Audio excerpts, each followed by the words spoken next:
I guess I was just lucky because I did manage to corral Elvis Presley in a back room of Ottawa's Auditorium.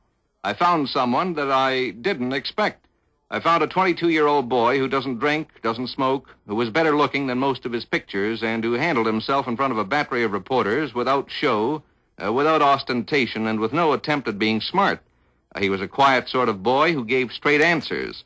He just finished an interview with the newspaper boys when I moved in and asked him if big money in such a short space of time had changed him in any way. No, it hasn't changed me. It's, like I said earlier, it's just that, you know, I can afford things I never would have gotten otherwise if I hadn't gotten lucky in life, you know.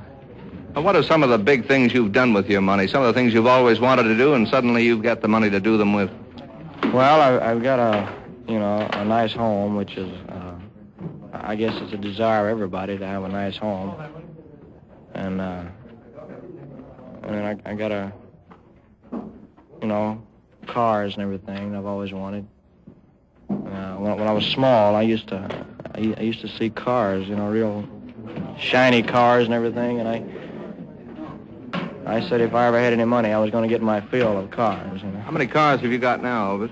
8. Are they all Cadillacs? No, sir. 4 of them's Cadillacs. 1 of them is a Lincoln Continental, and I got 3 little sports cars. Now, do you mind my asking how much money you grossed last year? About $1,200,000. Have you any plans for getting married with all that sort of money? I imagine a lot of girls will be out on the chase.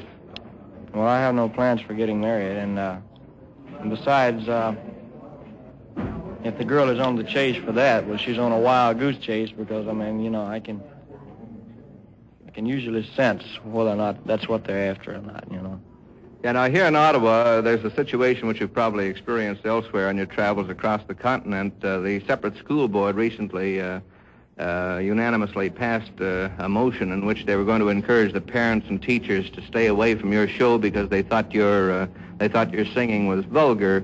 No doubt you've run across these situations before, and what is your answer? Well, yes, I've run across them before. I just wish the people would stop judging a tree by its bark, or something they've heard or something they've read or something. They should come out to the show and judge it for themselves. And then if they still think it, well, just let them think it, because that's all I can do, I certainly don't mean to be vulgar or suggestive, and I don't think I am. That's all part of your performance, your technique. That's just my way of expressing songs. You have to put on a show for people. You can't stand there like a statue. Now, Elvis, you've watched people you've watched teenagers when they've been pretty excited. You've seen a lot of them when they've been very excited. What's your opinion of teenagers in North America? Have they lost a lot of their morals, or are they just the same as they've been lots of other times? No, they haven't.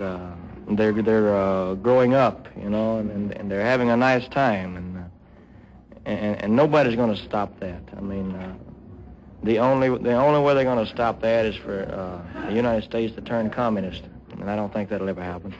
But you're not going to stop a group of kids and young people and everything from having a nice time because they only grow up once, and they're going to have a ball while they're growing up.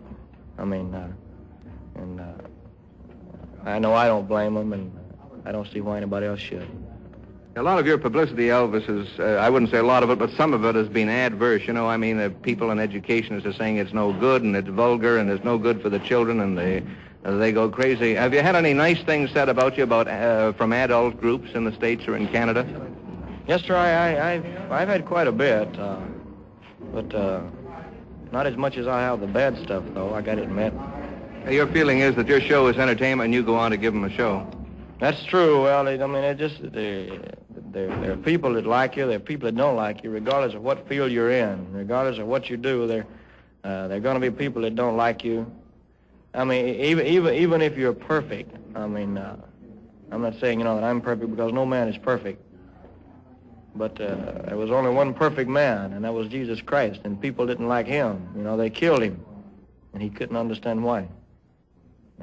If everybody liked the same thing, we'd all be driving the same car and married to the same woman, and that wouldn't work out, How about this question? Do you really think you have got a good voice, or do you put your do you think you've been successful primarily because of your stage technique?